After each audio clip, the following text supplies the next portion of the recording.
આગામી 11મી ફેબ્રુઆરીના દિવસે જૂનાગઢની અંદર મહાશિવરાત્રીનો ભવ્ય મેળો યોજાનાર છે। ત્યારે આ પહેલા કોંગ્રેસ દ્વારા જૂનાગઢની અંદર આ મેળાને લઈને એક નિયમ બાબતે ઉગ્ર વિરોધ કરવામાં આવ્યો હતો, જે બાદ રાત્રિના સમયે તાત્કાલિક બેઠક બોલાવી પડી હતી અને આ બેઠકની અંદર રાજકીય આગેવાનો સહિત સાધુ સંતો પણ જોડાયા હતા અને એમના દ્વારા જે માંગણી કરવામાં આવી રહી હતી તેને સ્વીકારવામાં આવી છે અને નિયમની અંદર ફેરફાર કરવામાં આવ્યો છે।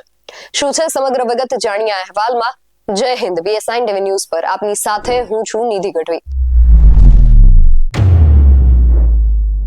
11મી ફેબ્રુઆરી 2026 થી જૂનાગઢની અંદર ભવ્ય મહાશિવરાત્રીનો જે મેળો છે એ યોજાનાર છે અને એની જે તૈયારીઓ છે પૂરજોશમાં ચાલી રહી છે। ત્યારે મેળાની શરૂઆત થાય એ પહેલા મેળો વિવાદના એક વંટોળમાં ફસાયો હતો, જ્યાં કોંગ્રેસ દ્વારા જૂનાગઢની જે મહાનગરપાલિકા છે એના વિપક્ષના જે નેતા છે એમની આગેવાનીમાં એક નિયમને લઈને વિરોધ કરવામાં આવ્યો હતો। સૌથી પહેલા તો આ નિયમ શું હતો અને કોંગ્રેસ અને સામાન્ય ત્યાંના જે વેપારીઓ અને અન્ન ક્ષેત્ર ચલાવતા જે લોકો હતા તેઓ આ નિયમને લઈને શું માંગણી કરી રહ્યા હતા એ કોંગ્રેસના જે વિપક્ષના નેતા છે સીધા તેમના મોઢે જ સાંભળીએ। જે શિવરાત્રી મેળામાં આ વખતે જ્યારે ભવ્ય મેળાની વાતો થાય છે ત્યારે વહીવટી તંત્ર દ્વારા ઘણા બધા એવા નિર્ણયો છે કે જેમાં યાત્રિકોની અન્ન ક્ષેત્ર ઉતારા મંડળ અંદર જે ધંધો કરતા વેપારીઓથી માંડીને તમામ સાધુ સંતોથી માંડી અને તમામને એવા નિર્ણયો કરવામાં આવેલા છે વહીવટી તંત્ર દ્વારા કે એમને બહુ મોટી મુશ્કેલીઓ સર્જાઈ રહી છે। હાલથી અત્યારથી આપણે જોઈએ કે વીઆઈપી કલ્ચર જે વિકસી રહ્યું છે મેળામાં, જે મોટા મોટા માથાઓ છે, જે કેબિનેટ મંત્રીઓ છે, જે વીઆઈપી લોકો છે, જે ભાજપના કાર્યકરો છે એને પાસ મળી જશે અને અંદર વહી જશે। જ્યારે સામાન્ય જનતાને ગિરનાર દરવાજા અને ભરડાઓ ખાતે વાહન રોકી દેવામાં આવશે ત્યારે આપણે જોઈએ કે લોકોને કેટલી મુશ્કેલીઓ સર્જાશે। બીજી તરફ આપણે જોઈએ કે અન્ન ક્ષેત્ર જે છે, અન્ન ક્ષેત્રવાળાઓને રાત્રે 1 થી 6 સુધી જેને વાહન પ્રવેશની સંખ્યામાં યાત્રાળુઓ આવતા હોય તો મોટી માત્રામાં અન્ન ક્ષેત્રવાળા જ આ ભવનાથમાં લોકોને જમાડે છે, મેળા દરમિયાન જમાડે છે, પરિક્રમામાં જમાડે છે। તો એમની સુવિધા આપવાને બદલે ઉલટાનું જે અન્ન ક્ષેત્ર અને ઉતારા મંડળ છે એમની ઉપર તંત્રએ વાહન બંધી અને પાસ પણ ન આપવાની અત્યારે જે કાર્યવાહી કરી ખૂબ જ દુઃખદ છે। અને આપણે જોઈએ કે બીજી તરફ આપણે જોઈએ કે વેપારીઓ જે ભવનાથમાં છે એમને 3 દિવસમાં સ્ટેબિલિટી સ્ટ્રક્ચર રિપોર્ટ આપવા માટે કોર્પોરેશન દ્વારા નોટિસો આપવામાં આવી છે। ખુદ મનપાનો ટાઉન હોલનો એક આપણે જોઈએ કે 1 વર્ષથી સ્ટેબિલિટી રિપોર્ટ નથી આવ્યો, અન્યથા કાર્યવાહી કરવામાં આવે। આવો માનસિક ત્રાસ જે વહીવટી તંત્ર દ્વારા આપવામાં આવી રહ્યો છે આ ખરેખર ખૂબ દુઃખદ છે। આવું ખરેખર કાર્યવાહી અને યાત્રિકો ઉપર અને વેપારીઓ ઉપર અને અન્નક્ષેત્રવાળા ઉપર કરવામાં આવે, જેને હિસાબે તમામની વાચા અને અવાજ બનવા માટે આજે કોંગ્રેસ શહેર કોંગ્રેસના કાર્યકરો મિત્રો અમારા તરફથી ધરણા કાર્યક્રમ કરવામાં આવ્યો છે, જેથી તંત્રની આંખ ખુલે અને યોગ્ય નિર્ણય કરવામાં આવે અને લોકોને જે યાત્રિકો છે એને પૂરી સગવડતાઓ મળે। મેળાનો અમારો મુખ્ય હેતુ એ છે કે ભવ્ય રીતે મેળો થાય, પરંપરાગત રીતે મેળો થાય। આ સનાતનીઓનો મેળો છે, તો સનાતન લોકો આવતા હોય તો સનાતનીઓને એને હેરાનગતિ ન થાય, રજડતા ના મૂકી દેવામાં આવે, વીઆઈપી લોકો મેળામાં પ્રવેશ ન કરી જાય, પાસ ના મેળવી લે, ભાજપના કાર્યકરો પાસ ના મેળવી લે અને આ મેળો તમામ માટે એક સરખો બને એવી અમારી માગણી સાથે આજે અમે ધરણામાં બેઠા અને રોડ રસ્તાઓની આપણે હાલત જોઈએ છીએ કે કેટલી ખરાબ છે, તો હજી સુધી રિપેર કરવામાં નથી આવ્યા।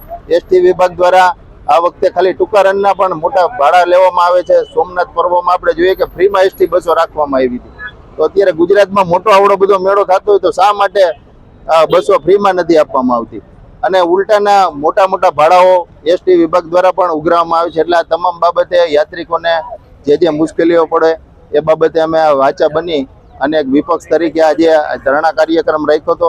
તંત્રને તાકીદ આપીએ છીએ કે તાત્કાલિક આ પ્રશ્નનો નિવાડો આવે, અન્યથા આગળ પણ અમે ઉગ્ર આંદોલનો કરશું અને અમારા પ્રદેશના જે નેતાઓ છે એ પણ મેળામાં અમે બોલાવી અને જે ક્ષતિ હોય છે તો અમે ઉગ્ર આંદોલન આગામી સમયમાં કરશું। જો યાત્રિકોને કોઈ તકલીફ પડશે, મેળામાં સાધુ સંતોનું અપમાન થશે કે અન્ન ક્ષેત્રવાળાને તકલીફ પડશે તો અમે ઉગ્ર આંદોલન કરશું। તો કોંગ્રેસ દ્વારા આ માંગણી કરવામાં આવી હતી, જેને લઈને સાંજના સમયે એક બેઠક બોલાવવામાં આવી હતી, જેમાં સાધુ સંતો અને રાજકીય આગેવાનો પણ ઉપસ્થિત રહ્યા હતા।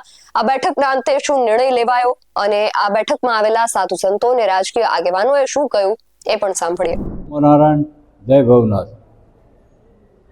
આજથી મારા ગુરુદેવ હયાત હતા 2021 સુધી, ત્યારે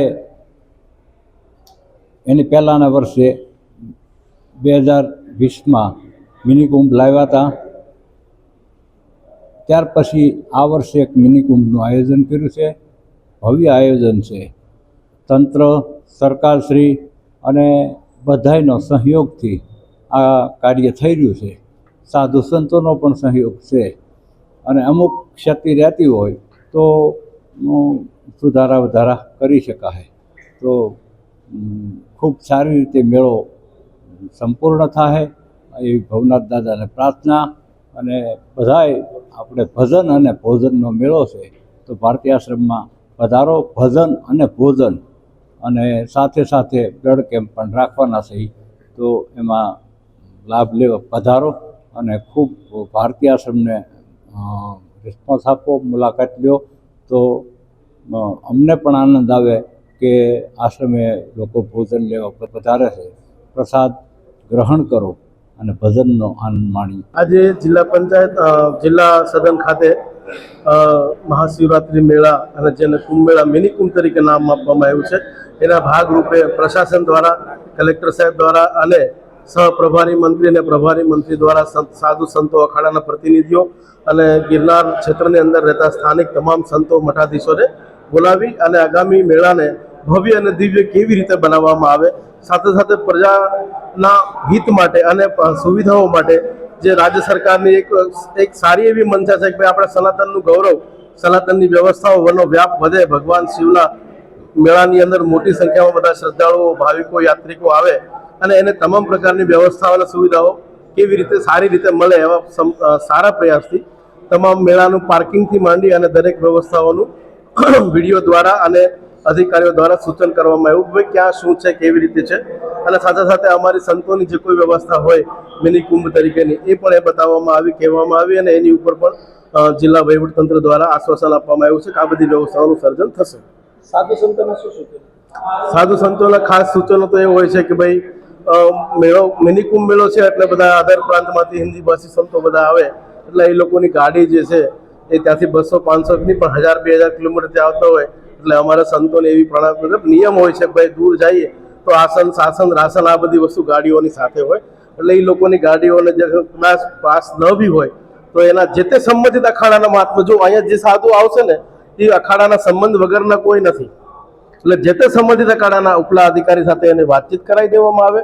પ્રશાસનિક વ્યવસ્થા દ્વારા એને કોઈ પણ એનું અપમાન ન થાય વિશેષ ધ્યાન રાખીને કે બાપજી આપ બેસો, આપ ક્યાં અખાડાના છો, આપ ફલાણા અખાડા, ઓકે ફલાણા જ્યાં અમારા સંબંધિત અધિકારી સાથે વાત કરી અને ગાડીને એને એના ગંતવ્ય સ્થાન સુધી આવવા દેવામાં આવે. પાસને લઈને કોઈ ના, પાસ લઈને પાસનો જે છે ને દુરુપયોગ ન થાય પ્રશાસન દ્વારા જે છે ને. હવે જો એસપી સાહેબે કીધું કે અમે પોલીસ કર્મચારીઓ પણ એક બસ દ્વારા અમારે ડ્યુટીના સ્થાન ઉપર પહોંચાડવાની વ્યવસ્થા કરી. અને બીજી વાત છે કે આ મેળાની અંદર કરોડો લોકો ચાલીને જતા હોય તો પછી તમારી પાસે ગાડી છે, તમારા ગાડીનો પાસ છે એટલે તમે કોઈ વિશિષ્ટ નથી બની જતા. તમે જે છે ને તમારી મર્યાદા અને તમારી વ્યવસ્થાને લીધે એ વસ્તુ આપવામાં આવ્યું છે એટલે વધારેથી વધારે પાસનો ઉપયોગ ઓછો કરે અને લોકો જે ચાલીને જાય છે એને સુવિધા. તો નિયમની અંદર એ ફેરફાર કરવામાં આવ્યો છે કે વસ્તુ લઈ આવવા મૂકવા માટે જે પહેલા જે સમય આપવામાં આવ્યો હતો રાત્રે 1 થી 5 ની વચ્ચેનો, એમાં હવે ફેરફાર કરવામાં આવ્યા છે અને 5 થી 9 ની વચ્ચેનો જે સમય છે એ નક્કી કરવામાં આવ્યો છે. એ સિવાય પણ અન્ય જે ફેરફાર કરવામાં આવ્યા તેને લઈને પણ વાતચીત કરવામાં આવી છે. 11મી ફેબ્રુઆરીથી મેળો જે છે એનો પ્રારંભ થવા જઈ રહ્યો છે ત્યારે ખાસ એની અંદર કેવી વ્યવસ્થા જે છે એ જળવાઈ રહે છે એના પર ખાસ સૌની નજર રહેશે. તમારું આ વિષયને લઈને શું માનવું છે અમને કમેન્ટ કરીને ચોક્કસથી જણાવજો. આવા જ વધુ અહેવાલો સાથે મળતા રહીશું. તમે અમારી YouTube ચેનલને સબસ્ક્રાઇબ કરવાનું અને અમને Facebook અને Instagram પર ફોલો કરવાનું ભૂલશો નહીં. બાકી અવનવી અપડેટ્સ માટે આપ જોતા રહો BSN TV ન્યૂઝ. નમસ્કાર.